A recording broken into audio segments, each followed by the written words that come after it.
What is going on, guys? Welcome back to the channel. Panthers Advice. Today, man, we've got a lot to talk about. But first thing I want to talk about is this right here. I want you guys to tag some Panthers creators. They can be some big ones like Dunk, PMP, right? Panthers Post. Tag them if you want, but also tag some of the smaller creators who you feel like make good videos, but for whatever reason, their videos just aren't getting a lot of views. Tag creators. I'm seeing a lot of AI content come out, right? And all they're doing is they're doing it for 32 NFL teams. And don't get me wrong, I'm not knocking the hustle, but for the people who actually want to grow the Panthers community online and talk with the fans and talk the game, whether it's analytics, whether it's just for fun, film, whatever it may be, let's kind of help those people grow, right? Those are the people who I feel like spend a lot of time on their channel, right? And they do it for fun. Whereas the AI stuff, they're doing it. It's a hustle to make money, but I want to see the Panthers community grow. So tag the big creators if you want, tag the small creators if you want, but let's try and grow the community. I want people I can actually talk to and not watch AI bots. So if you guys don't mind, comment some of those below. But today we're going to talk about Jaycee Horn Jr., Jaycee Horn, and a defensive player I've been talking about since day one.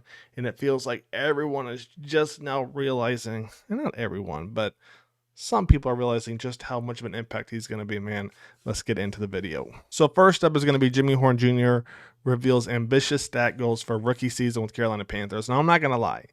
When I saw this right here, I'm like, oh, Jimmy, that receiver room is crowded, right? I mean,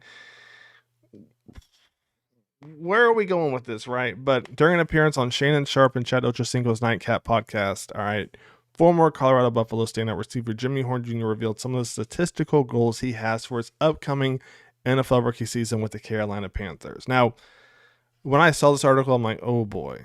I got to go check out the podcast first, see what he says. But on the stat sheet and beyond, former Buffalo's receiver Jaycee Horn Jr. has high expectations entering his rookie season with Carolina Panthers.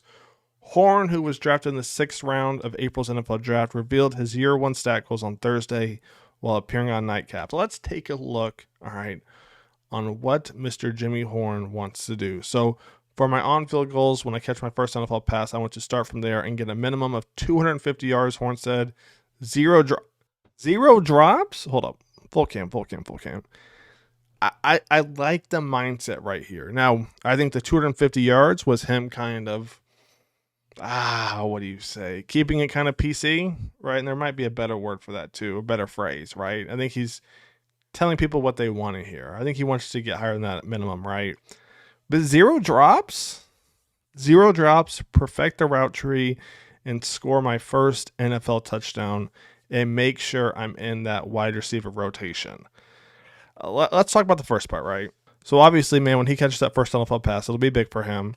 It might be on a screen because Dave likes his screens. The problem is, for whatever reason, as good as the offensive line was and Chuba was in the backfield, we couldn't get the halfback screens to work. And then the wide receiver screens, and it never worked either. You had 2 years ago we were running it to the tight end. Last year, sometimes it might have been Adam Thielen. It wasn't great. But now you get Jaycee Horn on the screen. Hey, they bite down, bang, you go McMillan over the top. I mean, a lot of possibilities. All right, so first NFL pass, he's going to get that without a doubt. A minimum of 250 yards. I like that he's not going stupid because, sometimes people get on podcasts and they say some. You kind of get a little ego, right? But he goes a minimum of 250. I like that right there because, one, shows me his ego isn't too high, and two, he realizes that I think, one, it is kind of a run-first offense potentially, even though it feels like it's starting to go pass heavy with all the receivers we have. And that leads to the second point, right, where you have all those receivers. Realistically, Jimmy getting 750, it's a possibility, right? But again, he's got to split that rotation with at least right now, McMillan, right, Thielen, Coker, Leggett, right? Not saying that he won't overtake somebody at some point, but Jimmy's not going to really play the outside. I mean, there's a chance he could play depending on how they try to change up the scheme and stuff, but he's going to play the slot, right? And you got to think if he's a speedster, they're going to be shadowing him from the jump. So it'll be interesting to see kind of how the Panthers scheme him open. But the next thing he talks about is perfecting the route tree. Basically, what stands out to me once again is him being humble, right? Because when I watched him at Colorado, when I watched him in minicamp, even though minicamp, there's no competition, right? But the dude looked amazing. The in route, the out route, the go route, right? You didn't really see a post corner, right? A post corner or a post corner hitch look good too. Now, how does he do that against the defense? We'll see, right? Playing off, they're playing, manning him up at the line press. Those will be things to see, kind of how he improves. But I like where his head is, right? And then score my first NFL touchdown. I'm sure everybody wants to do that, and I'm in that wide receiver rotation. That's a big one, right? Where I kind of just got done saying earlier, where I don't know that he's going to play the outside, right? So Leggett, if he figures out how to hold on to that thing, him and Coker could potentially split that number 2, right? Or, Dave isn't going to constantly keep McMillan on the outside. Sometimes he might move him in, 1, to benefit McMillan himself, or 2, to benefit Coker and Leggett on the outside. Like, that's something I haven't even really discussed with you guys is McMillan can play the slot. Now, it's not going to be the slot like a Thielen or a Jaycee Horn, but he can definitely play the slot too. So you put him on the slot, and then you get Horn on the same side as him on the outside. You see what I'm saying? So you got a post and you got a go route. Who does the safety go with, right? On the other side, you got Coker, you got Leggett. The potential the Panthers have with this receiving core is crazy. I'm not going to lie to you guys. But with that being said, let's keep this thing going. And then Horn continues. He's not done yet. He talks about special teams. For the return goals, lock my role in as a punt returner or kick returner. Take at least one return to the crib, and then I'm trying to be at least top 5 for return average, and then no fumbles on the return. Interesting. So first thing is lock in role as a punt returner or kick returner. I see that happening. One or the other. I don't think we've really had one. We had drawn a blank on his name. I was shocked that the Panthers didn't keep him, right? Because when they got him from the Chiefs, what is it, 2 years ago, right? The last half of that second season, he did his thing. And then the Panthers traded him last year at the beginning of the season, and they got into some type of beef or whatever. We really haven't had a great kick returner or punt returner. So if Jaycee Horn is top 5 return average, I would be very okay with that. And then taking one to the crib, I would lose my man. I would be so hype. I would be hype if he's taking one to the crib.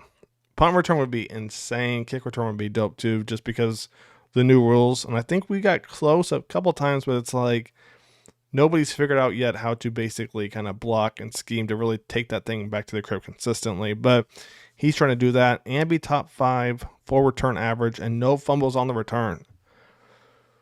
The beginning of this article said what right here?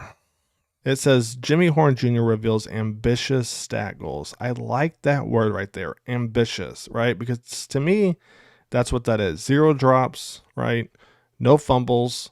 Then it continues right here. If Horn achieves his goals on both offense and special teams, that would be quite the rookie season for a 6th-round draft pick. Only 20 rookies had at least 250 receiving yards last year, and few also made a big impact in the return game. So that's interesting right there. 20 rookies, so only 12 teams didn't have a rookie potentially, unless a couple teams had more than 2 receivers get 250 yards. So I think it's definitely doable. But then you think about all the receivers that the Panthers have, you think about the running game. It'll be interesting to see what happens. And then to wrap this thing up, Shannon Sharp's like, okay, how do you plan to excel on the offense with Leggett, with Adam Thielen, with McMillan, right? How do you plan to do that? And Horn said it's really like a mentality thing, and I know I'm really that guy. So as you guys can see, man, Horn is not playing around. It's not like when a certain reporter asked McMillan, what separates you from everybody else or makes you better, right? What was that, like his second day of being a Panther? Maybe the first day after he got drafted being a Panther, he asked McMillan that question. I mean, I like that he went on the podcast with Ocho, with Shannon Sharp, and just kept everything a buck right, but was humble about it, man. Good stuff right there. Next up is the guy I've been talking about. I think arguably my favorite signing. So it says Panthers sneaky signing gets powerful backing as fans buzz with excitement. This from Dean Jones right here.